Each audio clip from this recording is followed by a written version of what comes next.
नारायणरावांचा एक मुलगा, ज्याच्यावर त्यांचा खूप जीव होता, खूप लाडाकोडात वाढवला होता. परंतु तोच मुलगा आणि त्याची बायको दोघे मिळून नारायणरावांना फसवत होते. त्यांच्या पेन्शनचे आलेले पैसे काही ना काही बहाणं सांगून गुपचूप काढून घ्यायचे आणि घरातील छोटे मोठे काम तर सोडाच, परंतु झाडू पोचा, भांडी घासणे हे सगळं काम एखाद्या नोकराप्रमाणे त्यांची सून त्यांच्याकडून करून घेत होती. आणि ह्या सगळ्या दरम्यान त्यांना साधं 2 वेळेचं जेवण सुद्धा देत नव्हती. त्यामुळे असह्य झालेल्या नारायणराव नेहमीच दोहिकी असायचे.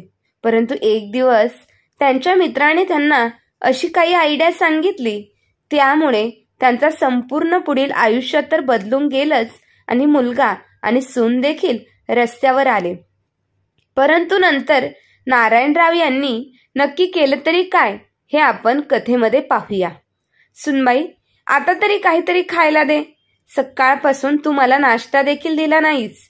नारायणराव त्यांच्या सुनेला नेहाला त्याच्या बेडरूमचा दरवाजा बाहेर उभे राहून म्हणाले. तेव्हा ती म्हणाली, तुम्हाला दिसत नाही का मी आराम करते, कारण माझी तब्येत खराब आहे. आता तुम्हाला काही मिळणार नाही. 4-5 वाजता चहा नाश्ता बनवेन तेव्हा देईन, तुम्ही जा आता, असे बोलून तिने बेडरूमचा दरवाजा लावून घेतला. सुनेचे बोलणे ऐकून नारायणरावांच्या डोळ्यांमध्ये पाणी आले. सकाळपासून ते दुपारपर्यंत काही न खाता काम करत होते. त्यांनी सुनेने सांगितलेले घरातील कामे आणि बाहेरची सर्व कामे केली.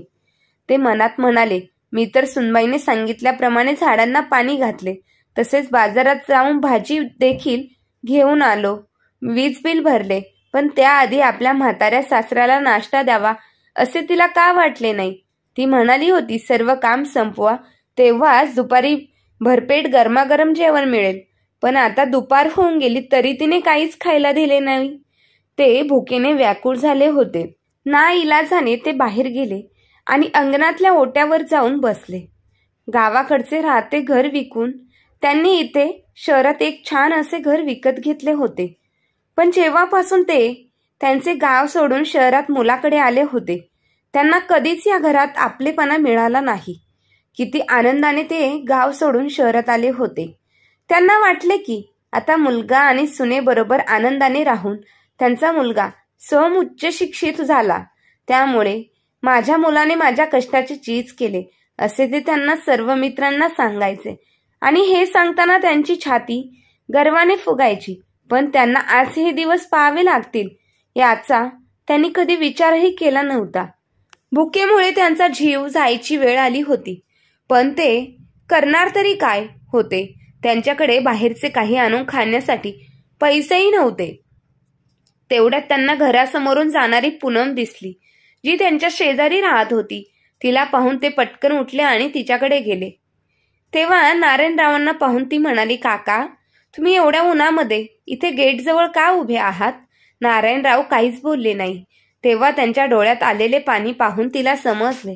ती म्हणाली, काका, तुम्ही आत या बरं, आधी तुम्हाला पाणी हवं आहे का? तेव्हा नारायणराव म्हणाले, बाळा, पाणी नको, मला काहीतरी खायला देशील का? असे बोलताना त्यांनी आपली मान खाली घातली. त्यांचे डोळे पाण्याने भरलेले. पूनम पटकन किचनमध्ये गेली आणि एका ताटामध्ये चपाती आणि भाजी घेऊन आली आणि म्हणाली, काका, इथे बसा आणि जेवून घ्या. जसे पूनमने जेवणाचे ताट त्यांच्या समोर ठेवले, भुकेने व्याकुळ झालेले नारायणराव काहीही विचार न करता आदाशासारखे जेवू लागले. सकाळपासून उपाशी असलेले नारायणराव आता कुठे तृप्त झाले होते. तेव्हा ते पूनम समोर हात जोडून म्हणाले, बाळा, तुझे खूप आभार. तेव्हा पूनम म्हणाली, अहो काका, तुम्ही मला माझ्या वडिलांसमान आहात. हे पहा, जेव्हा कधी तुम्हाला भूक लागेल तेव्हा इथे हक्काने येत जा. आणि तुमच्या सोबत असताना माझा सोनू देखील किती खूप खुश असतो ना. नारायणराव विचार करत म्हणाले, पूनम बाळा, काल तू म्हणाली होतीस ना तुझ्या रोपवाटिकेत एक बागकाम करणारा माणूस हवा आहे. पूनम म्हणाली, हो, मग मलाच तुमच्या रोपवाटिकेत कामाला घेशील का?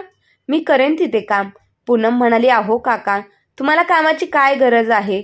नारायणराव म्हणाले, मी तुझ्या रोपवाटिकेत काम करेन, त्या बदल्यात तू मला जेवण देत जा. पूनम म्हणाली, अहो काका, त्यासाठी तुम्हाला काम करण्याची काय गरज आहे? मी रोज देईन तुम्हाला जेवण. नारायणराव म्हणाले, नको बाळा, मला असे फुकटचे अन्न माझ्या घशाखाली उतरणार नाही. तेव्हा ती म्हणाली, ठीक आहे, या तुम्ही उद्यापासून. नारायणराव म्हणाले, पण याबद्दल तू माझ्या मुलाला आणि सुनेला काही बोलू नकोस, नाहीतर माहित नाही ते माझ्यासोबत काय करतील. पूनम म्हणाली, काका ठीक आहे, काही काळजी करू नका. त्यानंतर आता दररोज नारायणराव सकाळी सुनेला न माहिती देता न माहीत होता घराबाहेर पडायचे आणि पूनमच्या रोपवाटिकेत काम करून मग घरी परत जायचे. पूनम आता दररोज येताना तिच्या सोबत नारायणराव यांचाही जेवणाचा डब्बा न चुकता आणायची. असेच एके दिवशी नारायणराव हातात झाडू घेऊन पूनमच्या रोपवाटिकेबाहेर एका माणसाला बोलत उभे होते. तेव्हा त्यांना त्यांच्या धाकट्या मुलाने विनायकने पाहिलं आणि तो त्यांच्या बाबांकडे गेला. वडिलांच्या हातात झाडू पाहून त्याला खूप मोठा धक्का बसला. त्याला विश्वास बसत नव्हता की त्याचे वडील नोकराप्रमाणे इथे काम करत आहेत. तो म्हणाला, बाबा तुम्ही इथे कसे? मुलाला समोर पाहून त्यांच्या हातातील झाडू सुटून खाली पडला आणि त्यांचे डोळे पाणावले. बाबांच्या डोळ्यातले पाणी पाहून विनायकने बाबांना मिठी मारली आणि म्हणाला, बाबा तुमची अशी अवस्था कशी झाली? मुलाच्या तोंडून हे ऐकून नारायणराव लहान मुलाप्रमाणे रडायला लागले. विनायक म्हणाला, बाबा मी तुम्हाला नेहमी विचारत होतो तेव्हा तुम्ही बोलत होतात की वहिनी तुमची खूप काळजी घेते, पण मला तर तुमची ही अवस्था पाहून असे काहीच वाटत नाही. तो पुढे म्हणाला, वहिनीने भांडण करून आम्हाला घराबाहेर काढले आणि आता तुम्हालाही त्रास देते आहे का? बाबा तुम्ही आत्ताच्या आत्ता माझ्यासोबत चला, मला वहिनीला याबद्दल जाब विचारायचाच आहे. विनायक त्याच्या बाबांना घेऊन वहिनीकडे गेला. तेव्हा त्याची वहिनी हॉलमध्ये आरामात टीव्ही पाहत पिझ्झा खात बसली होती. विनायकला समोर पाहून ती गोंधळली आणि म्हणाली, अहो भाऊजी, तुम्ही केव्हा आलात आणि आज असे अचानक न सांगता कसे आलात? विनायक म्हणाला, वहिनी मी माझ्या बाबांना भेटायला न सांगता येऊ शकत नाही का? आधी मला हे सांगा, बाबांची अशी अवस्था कशी झाली? अहो वहिनी, बाबा भाकरीच्या तुकड्यासाठी बाहेर काम करत आहेत आणि तुम्ही इथे आरामात बसून पिझ्झा खात आहात. मला सांगा, दादा कुठे आहे? त्याच्या वडिलांची अवस्था, त्यांना होणारा त्रास दिसत नाही का? नेहा म्हणाली, भाऊजी माझ्याच घरी येऊन मलाच भाषण देण्याची काही एक गरज नाही. जर तुम्हाला बाबांची एवढीच काळजी आहे तर त्यांना तुमच्याकडे घेऊन का जात नाही? जर वाटणी बरोबरीने घेता तर आम्ही एकट्याने हा भार का उचलायचा? आम्हीच तुमच्या बापाला का सांभाळायचे? विनायक म्हणाला, खबरदार वहिनी, माझ्या बाबांना भार वगैरे बोललात तर. त्यांच्या मोठ्या मुलाला वडिलांना होणारा त्रास दिसत नसेल तर त्यांचा धाकटा मुलगा अजून जिवंत आहे.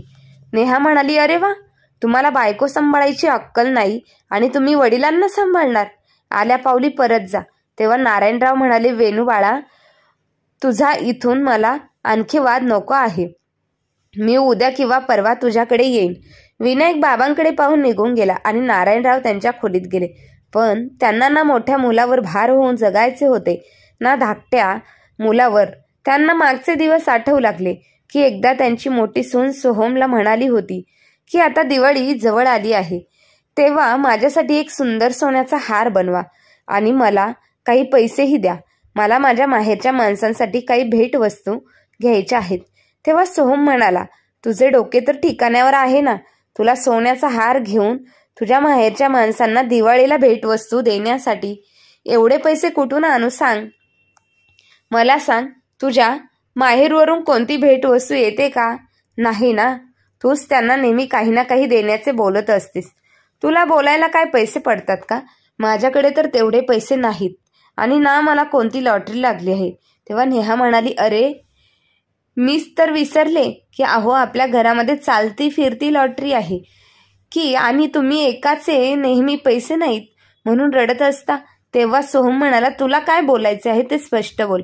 तेव्हा ती म्हणाली, आधी सांगा, जर मी तुम्हाला ही आयडिया सांगितली तर तुम्ही मला सोन्याचा हार घेऊन देणार ना?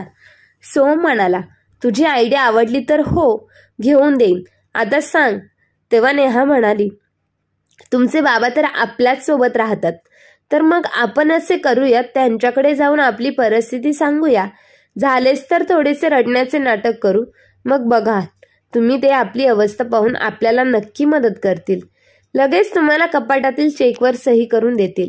नाही ते बघाच, आणि आपण त्यांच्यासोबत का राहतोय हे तुम्हाला वेगळं सांगण्याची गरज नाही. बाबा आपल्याला सोडून दुसरीकडे कुठे जाणार नाही, कारण भाऊजींची अशी परिस्थिती नाही की ते बाबांना त्यांच्यासोबत ठेवून घेतील. आणि सर्वात महत्त्वाचं म्हणजे पैशांचा हिशोब ठेवायला आता तुमची आई जिवंत नाही. काय म्हणता? बरोबर बोलत आहे ना मी? तेव्हा बाबांचे सर्व पैसे आपलेच आहेत आणि ते त्यांच्याकडून कसे काढायचे हे आता मला चांगलेच समजले आहे. तेव्हा सोम हसत म्हणाला, वाह, काय हुशार आहे माझी बायको. नेहा, मानले तुला. काय डोके आहे तुझे. आता आपण तू म्हणतेस तसंच करू. मग काय दुसऱ्या दिवशी सोहम त्याच्या बाबांकडे गेला आणि म्हणाला, बाबा, यशला दुसऱ्या शाळेमध्ये घालायचे आहे, कारण त्याच्या या शाळेमध्ये व्यवस्थित शिकवत नाही. पण मला समजत नाही की त्याचे ॲडमिशन कसे करू. तेव्हा नारायणराव म्हणाले, सोहम, काय प्रॉब्लेम आहे असे विचारताच सोहमने त्याच्या खूप साऱ्या पैशांच्या अडचणी बाबांना सांगितल्या आणि म्हणाला, बाबा, चांगल्या शाळेत ॲडमिशन करायचे तर त्याच्यासाठी कमीत कमी 1,00,000 रुपये तरी लागतील. मला तर कधी कधी असे वाटते की त्याला सरळ आपल्या त्या सरकारी शाळेमध्ये घालावे. तेव्हा नारायणराव म्हणाले, वेडा झालास का? मग सुरुवातीला सरकारी शाळेत घालायचे. त्या सरकारी शाळाही चांगल्याच असतात. सध्या तो इंग्लिश मीडियममध्ये शिकतो आणि तू घाल त्याला मराठी शाळेत. आता त्या सरकारी शाळा तरी घेतील का त्याला? मधूनच त्यांच्या शाळेत. अरे, आशाने माझा नातू अभ्यासात मागे राहणार नाही का? ते काही नाही, मी तुला पैसे देईन आणि मग तू त्याचे ॲडमिशन कुठल्या चांगल्या शाळेत करायचे ते बघ. नारायणरावांनी कपाट उघडून चेकबुक बाहेर काढले आणि चेकवर सही करून चेक मुलाच्या हातात दिला. सोहम चेककडे बघत आनंदात निघून गेला. नारायणराव रिटायर्ड सरकारी अधिकारी होते आणि आपल्या मुलाबरोबर आणि सुनेबरोबर त्यांच्या घरात राहत होते. त्यांच्या पत्नीचे निधन होऊन 1 वर्ष झाले होते. त्यामुळे त्यांना खूप एकटं वाटायचं. ते सतत त्यांच्या खोलीत एकांतात बसायचे.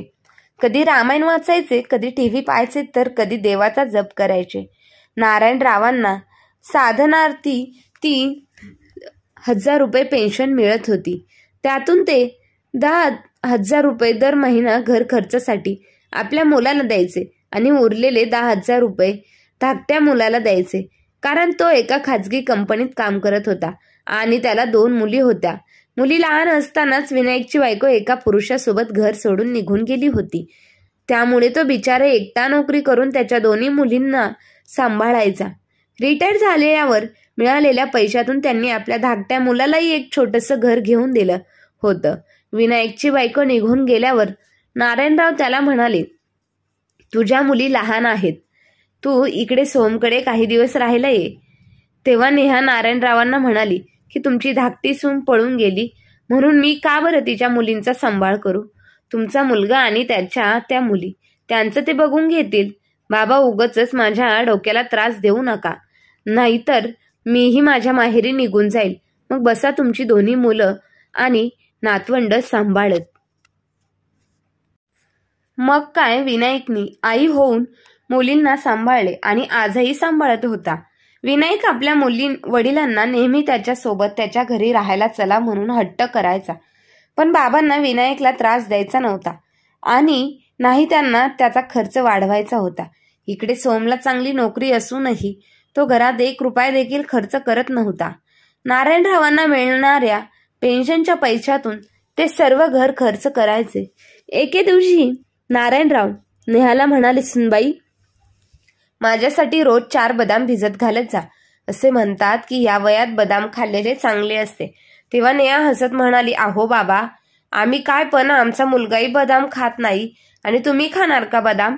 बदाम किती महाग असतात, ठाऊक आहे ना तुम्हाला. पण तरी ठीक आहे, जर तुमची बदाम खाण्याची इच्छा आहे तर मी त्यांना सांगेन की बदाम घेऊन या.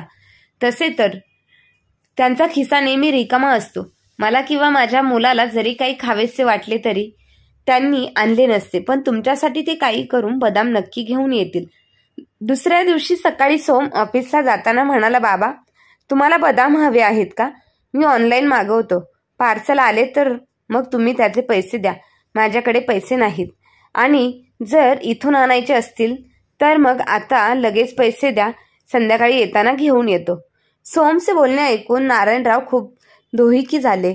ते म्हणाले की घरातील सगळा खर्च मी करतो. पण तरी सोमकडे पैसे नसतात.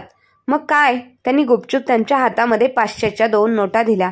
नारायणरावांना सोमची एक गोष्ट खटकत होती.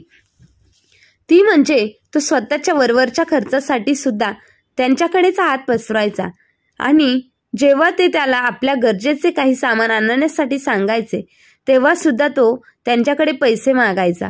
त्यामुळे त्या दोघा नवरा बायकोला जणू नारायणरावांकडून पैसे उकळण्याची सवयच झाली होती आणि यामुळे ते खूप दोघेही खुश असायचे. नारायणराव एके दिवशी त्यांच्या मित्राबरोबर म्हणजे प्रकाशरावांसोबत फोनवर बोलत होते. ते सांगत होते की माझा मुलगा चांगला कमावत असूनही मी माझ्या पेन्शनच्या पैशातून सर्व घर खर्च करतो. पण तरीही मुलगा आणि सून खूप लोभी आहेत. काहीही कारण सांगून माझ्याकडून पैसे काढून घेतात. पण मी तरी काय करू शकतो? जर पैसे दिले नाहीत तर जेवण मिळणार नाही. अखेर मला त्यांच्याकडे राहायचं आहे. त्यामुळे मी सर्व काही सहन करतो. तेव्हा त्यांचा मित्र म्हणाला, अरे नारायण, अशा मुलांची सवय कधीच जात नाही. त्यांना तुझ्याकडून पैसे मिळतात म्हणूनच तर ते तुला सांभाळतात. विचार कर, तुझ्याकडे पेन्शन आहे तरी ते तुझ्याशी एवढे वाईट वागतात. जर तुला पेन्शन नसती तर त्यांनी तुझ्याकडे डोंकून पाहिले नसते. त्यांना तू बाप आहेस म्हणून तुझी काळजी वाटत नाही, तर स्वतःच्या स्वार्थासाठी ते तुझ्यासोबत राहत आहेत. तू पाहशील एक ना एक दिवस ते तुला कंगाल करून सोडतील.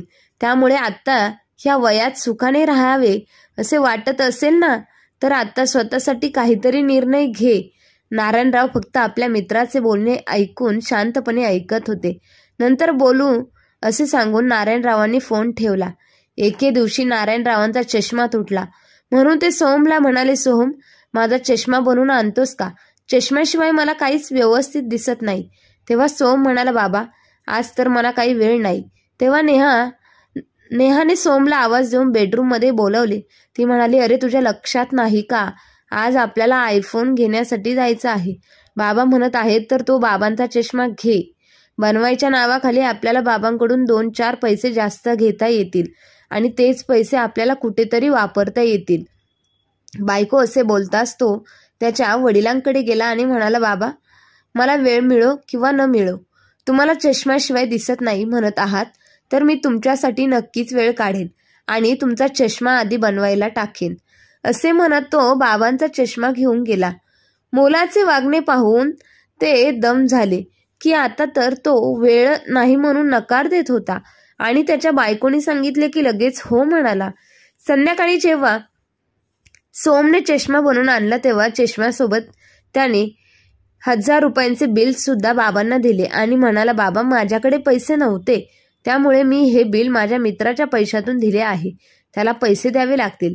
मुलगा खोटे बोलतोय हे त्याच्या चेहऱ्यावरून स्पष्ट दिसत होते. त्याचा खोटारडेपणा पाहून बाबांना खूप दुःख झाले. पण तरीही ते त्याला काहीच बोलले नाही आणि गुपचूप 1000 रुपयांचा चेक सोहमच्या हातात दिला आणि खोलीत निघून गेले. आपल्या खोलीमध्ये येऊन पत्नीचा फोटो समोर घेऊन बसले. ते म्हणाले, पाहत आहेस ना यशोदा, आपल्याच बापाबरोबर मुलगा कसा धोका करत आहे. तू काय गेलीस आणि घरातले मला वेड्यातच काढायला लागली आहेत. माझी फसवणूक करताय हे मला समजत नाही का? पण आता सांग, मी याला कसा माफ करू? असे बोलून नारायणराव उदास होऊन बसले होते. तेव्हा त्यांचा नातू यश त्यांच्याकडे आला आणि म्हणाला, आजोबा, हा बघा, नवीन आयफोन आत्ताच पप्पा घेऊन आले आहेत. चांगला आहे ना? माझ्या पप्पांकडे खूप पैसे आहेत. मम्मी जे काय मागते ते लगेच मम्मीला आणून देतात. नारायणराव म्हणाले, सकाळी तर तुझे पप्पा म्हणत होते की त्याच्याकडे पैसेच नाहीत. तेव्हा यश म्हणाला, म्हणजे पप्पा खोटे बोलतात का? कारण परवाच ते मम्मीला म्हणत होते की तू काही काळजी करू नको, आपल्याकडे भरपूर पैसे आहेत. नातवाचे बोलणे ऐकून नारायणराव दंग झाले आणि मग ते मोबाईल फोन घेऊन उलटसुलट करून पाहू लागले.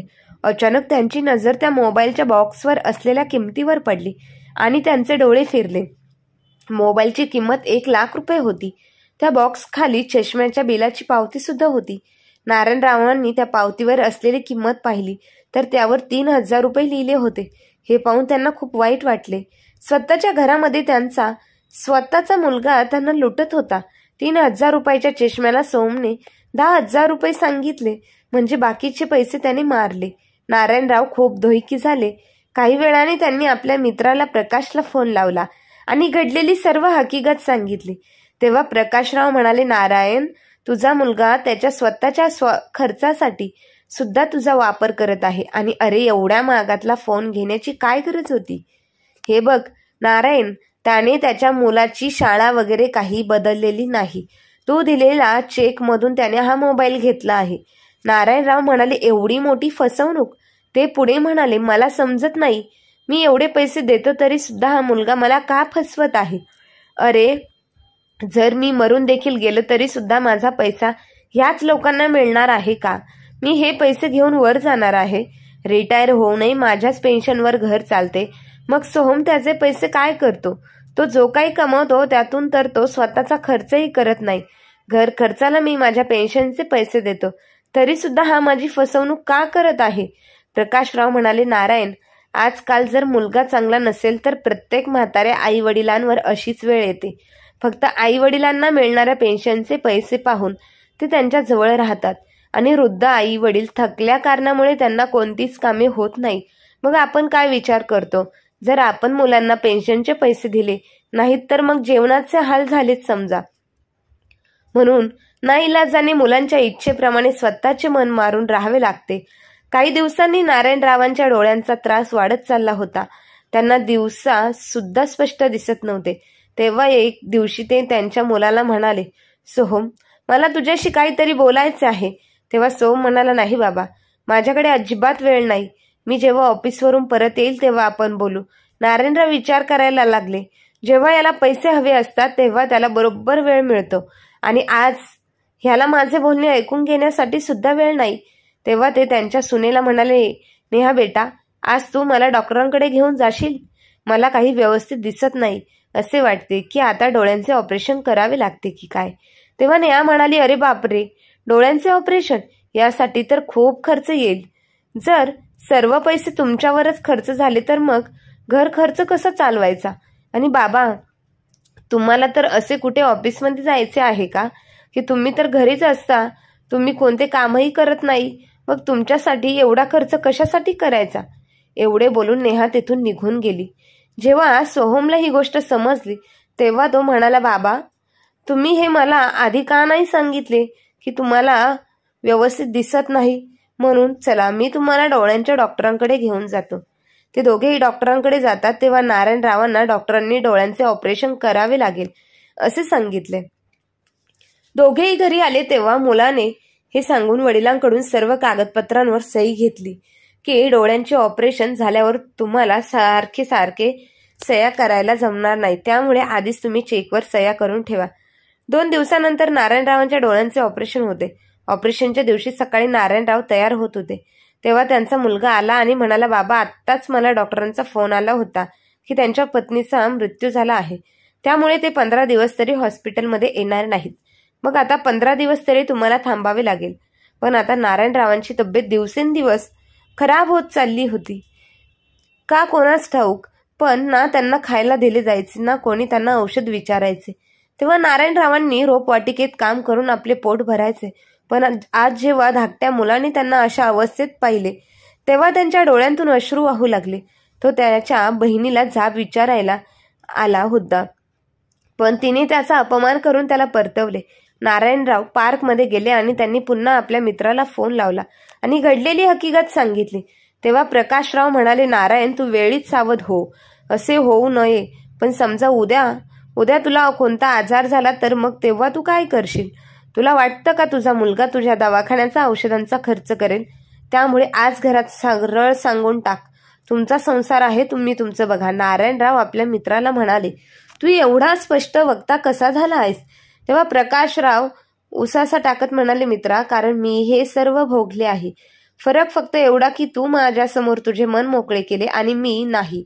अरे, माझा मुलगा तर माझ्यासोबत पेन्शन घ्यायला बँकेत यायचा. पेन्शनचे पैसे घेतले की त्यातील फक्त 500 रुपयांची एक नोट हातात ठेवायचा आणि म्हणायचा, तुम्हाला कशाला लागले तेवढे पैसे? तर मी त्याला म्हणत होतो, अरे, कधीतरी माझी मुलगीही येते मला भेटायला, तेव्हा तिला तशीच रिकाम्या हाताने सासरी कशी पाठवायची? एखादी साडी किंवा तिच्या मुलांच्या हातात खायला तरी पैसे द्यावे लागतील ना. असे बोलल्यावर म्हणायला तिला काय भीक लागली आहे का? काही गरज नाही तिला साडी वगैरे घेण्याची. इथे आम्ही तुम्हाला सांभाळायचे आणि तुम्हाला कायम तिची ओढ लागलेली असते. तेव्हा त्याचे बोलणे माझ्या मनाला खूप लागले होते. पण त्यानंतर सून देखील वेळेवर जेवण देत नव्हती. जेवणासाठी मला वाट पाहावी लागत होती. मी जेवण मागितले की शिळं अन्न द्यायची. तेव्हा मी स्वतःला खूप लाचार आणि मजबूर समजत होतो. नारायणराव म्हणाले, म्हणजे माझ्यासारखीच तुझीही अवस्था होती. मग पुढे काय झालं? ते म्हणाले, मी तुझ्यासारखा रडत बसलो नाही. मी मला होणारा त्रास सहन केला नाही. कारण मित्रा, त्रास देणाऱ्यापेक्षा त्रास सहन करणारा जास्त गुन्हेगार असतो. तो मित्रा, तुला सांगू का, आता ह्या कलियुगात आई वडिलांप्रमाणे प्रेमाने सांभाळून घेणारा मुलगा आणि सून नशीबवाल्यांनाच मिळतात. तुझे आणि माझे नशीब सारखेच आहे आणि त्यातील आपली मुले 100% दोषी आहेत. कारण काल परवा आलेल्या मुलीच्या भरवशावर तो आई वडिलांना सोड आणि ऑफिसला जातो. ऑफिसवरून आल्यानंतर तो आई वडिलांना विचारत सुद्धा नाही, पण प्रत्येक गोष्टीमध्ये बायकोच्या होला हो मिळवतो. त्याला किती चांगली सांगितले तरी बायकोचे बोलणे खरे वाटायचे आणि मी ह्या सर्व गोष्टींना त्रासलो होतो. तेव्हा नारायणराव म्हणाले, मग तू काय केलेस? म्हणजे यावर काय उपाय आहे? ते म्हणाले, मी यावर एक मात्र उपाय शोधला. मी सरळ माझ्या मुलाला सांगून टाकले की मला आता तुझ्यासोबत राहायचे नाही. मी वृद्धाश्रमात राहायला जाणार आहे. तेव्हा मला त्याने खूप अडवले. माझी माफी मागितली. अरे माफी तर तो मागणारच होता, कारण प्रश्न तर त्याला यापुढे न मिळणाऱ्या पेन्शनच्या पैशांचा होता. पण तेव्हा मी मात्र मागे वळून पाहिले नाही. मित्रा, आजच्या काळामध्ये वृद्धाश्रम ही एक गरज झाली आहे. ज्याची मुले बाहेर देशामध्ये नोकरी करतात, मग तेव्हा म्हातारे आई वडील एकटे राहतात इकडे, आणि तेव्हा ह्या वयात समवयस्कर आपले सोबतही असतात. खास करून एक विधवा आणि आपल्यासारखे विदूर ज्यांना वृद्धाश्रमात जाऊन समवयस्कर मित्रांना भेटून आपली सुख दुःख वाटून घेता येतात. मग आपल्याच मुलांकडून होणारा त्रास करून त्यांच्याचकडून आपली फसवणूक करून घेण्यापेक्षा वृद्धाश्रम हा उत्तम पर्याय आहे. नारायणराव म्हणाले, प्रकाश, आज तू माझे डोळे उघडले. मी उगाचच मुलाजवळ राहून खाण्यापिण्याची आबाळ करून घेत होतो. माझ्याच पैशांतून त्यांच्या इच्छा सुद्धा पूर्ण करत होतो आणि माझी फसवणूक होते हे मला ठाऊक असून सुद्धा मी त्यांच्याशी काही बोलू शकत नव्हतो. आणि एवढे असूनही मला त्या घरात मान सन्मान प्रेम अजिबात मिळत नव्हते. त्यामुळे आता मलाही ते घर सोडून देणे उत्तम वाटते. नारायणरावांनी फोन ठेवला आणि ते एक महत्वाच्या कामासाठी गेले. काही वेळाने ते त्यांच्या घरी पोहोचले आणि आपल्या खोलीत गेले आणि आपली बॅग पॅक करायला लागले. तेव्हा नेहा आली आणि म्हणाली, बाबा तुम्ही कुठे जात आहात? हे बघा, आज 6 तारीख आहे आणि अजूनही मला तुमच्या मुलाने घर खर्चासाठी पैसे दिले नाहीत. तुमच्या जवळ जर 5-10 हजार रुपये असतील तर मला द्या. दूधवाला, पेपरवाला, इस्त्रीवाले आणि कामवाली या सर्वांना मला पैसे द्यायचे. दूध नाही आले तर मग तुम्ही चहा कसा पिणार आहात? नारायणराव म्हणाले, सुनबाई, मी चहा प्यायचा सोडून दिला आहे आणि तुझा नवरा जेव्हा ऑफिसमधून येईन तेव्हा त्याच्याकडून पैसे घे. आता माझ्याकडे पैसे नाहीत. एवढे बोलून ते त्यांचे सामान भरायला लागले. सून म्हणाली, पण तुम्ही तुमचे सामान बांधून कुठे जात आहात? तेव्हा नारायणराव म्हणाले, आता माझे या घरामध्ये मन लागत नाही, त्यामुळे मी माझ्या राहण्याची व्यवस्था दुसरीकडे केली. आणि हो, आता मी इथे राहणार नाही. त्यामुळे हे घर मी एका व्यक्तीला विकले आहे. त्यामुळे तुम्ही आता स्वतःसाठी घर शोधायला लागा. तुमच्याकडे 2 महिने वेळ आहे. त्यामुळे लवकरात लवकर तुम्ही लोक स्वतःसाठी घर शोधा, कारण त्यानंतर हे घर खरेदी केलेला माणूस इथे राहायला येणार आहे. नेहा म्हणाली, तुम्ही असे करू शकत नाही. हे घर आमचे आहे. नारायणराव म्हणाले, हे तुला कोणी सांगितले? तुम्ही स्वतः संसार माझ्या पेनवर करता आणि हे आमचे घर आहे असे म्हणायला? एवढे मोठे घर कधी घेतले? दाखव बघू घराची कागदपत्रे. उचलायची जीभ लावली टाळायला. हे घर मी माझ्या पैशांनी खरेदी केले आहे. त्यामुळे मी हे घर विकण्याचा निर्णय घेतला आहे. त्यामुळे माझ्या निर्णयाला कोणी बदलू शकत नाही. नेहमी बोललेले सर्व काही गुपचूप ऐकून घेणारा शांत स्वभावाच्या सासऱ्याचे हे रूप पाहून नेहा खूप घाबरली होती. नारायणरावांनी आपले सर्व सामान उचलले. वेटीला लावलेल्या त्यांच्या पत्नीचा फोटो घेतला आणि धाकट्या मुलाला फोन करून बोलावून घेतले आणि त्याच्यासोबत घरातून बाहेर पडले. पाठीमागून नेहा त्यांना खूप आवाज देत होती, पण त्यांनी मागे वळून पाहिले नाही. नारायणरावांनी विनायकला पत्ता सांगितला आणि मित्रांनी सांगितलेल्या वृद्धाश्रमाजवळ गाडी थांबवायला सांगितली. विनायक म्हणाला, बाबा, हो, हे वृद्धाश्रम आहे. तुम्ही इथे राहणार नाही. बाबा, तुम्ही माझ्यासोबत घरी चला. मी माझ्या मुलींची शपथ घेऊन सांगतो, मी कधीच तुम्हाला कोणताही त्रास होऊ देणार नाही. तेव्हा नारायणराव म्हणाले, बाळा, मला ठाऊक आहे तू सोहमपेक्षा 10 पटीने चांगला आहेस, पण मला तुझ्यावर भार होऊन जगायचे नाही. त्यापेक्षा तूच मला इथे दर महिन्याला भेटायला येत जा. आणि आता तुला माझी शपथ आहे, मला आग्रह करू नकोस. वडिलांच्या तोंडून हे सर्व शब्द ऐकून मुलाचे डोळे पाण्याने भरले. तो बाबांना घेऊन आत गेला, जिथे प्रकाशराव होते. विनायक म्हणाला, काका, तुम्ही माझ्या बाबांकडे लक्ष द्या. असे बोलताना त्याचे डोळे पाण्याने भरले आणि त्याने वडिलांना पुन्हा एकदा मिठी मारली आणि खूप जड पावलांनी तो तिथून निघून गेला. तिकडे नेहाने सोमला फोन लावून घडलेलं सर्व काही सांगितले. तसा सोम तडकाफडकी ऑफिसमधून घरी आला आणि त्याने वडिलांना फोन लावला आणि म्हणाला, बाबा, तुम्ही असे कसे करू शकता? पण आधी हे सांगा की तुम्ही कुठे आहात. मला तुम्हाला आता लगेच भेटायचे आहे. नारायणराव म्हणाले, मला भेटून काहीच फायदा होणार नाही. तरी जर तुला भेटायचं असेल तर मी तुला माझा पत्ता सांगतो. एवढे बोलून त्यांनी आपला पत्ता सोमला फोन केला आणि काही वेळातच तो आश्रमात पोहोचला. गुपचूप एकटे आणि शांत राहणारे नारायणराव वृद्ध लोकांच्या गर्दीमध्ये हसत आणि गप्पा मारत बसले होते. तिथे जाऊन सोम म्हणाला, आम्हाला अडचणीत आणून तुम्ही इथे हसत आहात का? अखेर तुम्ही आमची एवढी मोठी फसवणूक का केली? नारायणराव आपल्या मित्राकडे प्रकाशरावांकडे पाहत म्हणाले, ऐकत आहेस का प्रकाश? मी याची फसवणूक केली म्हणे. जो मुलगा दर महिन्याला माझी फसवणूक करायचा आणि आज तोच मला विचारत आहे. अरे नालायका, स्वतःच्या आत वाकून बघ. तू दर महिन्याला कोणता तरी बहाणा बनवून तुझ्या बापाकडून पैसे काढत होतास. जर तू धोका देऊन माझ्याकडून घेतलेल्या पैशांचा हिशोब लावायचा लागतो तर तुझ्यावर खूप कर्ज होईल. त्यामुळे गुपचूप घरी जा. तुझ्याकडे 2 महिन्यांचा वेळ आहे, त्यामुळे तुझे सामान बांधायला घे आणि माझे घर खाली कर. सोम खूप घाबरला होता. तो म्हणाला, बाबा, आता मी जाऊ कुठे? काय करू? नारायणराव म्हणाले, हा तुझा प्रश्न आहे. काय करायचं ते तुझे तू बघ. नारायणरावांनी जेव्हा त्याचा पराक्रम सर्वांसमोर उघडकीस आणला तेव्हा त्याने शर्मेने मान खाली घातली. नारायणरावांनी त्यांच्यासमोर आश्रमातील मॅनेजरला सांगितले की हा माणूस पुन्हा कधीच इथे मला भेटायला आला तर त्याला गेटमधून हाकलवून द्या. तेव्हा अपमानित होऊन सोहम रिकाम्या हाताने घरी परत आला आणि 2 महिन्यानंतर त्याला अखेर सुद्धा घर खाली करावे लागले.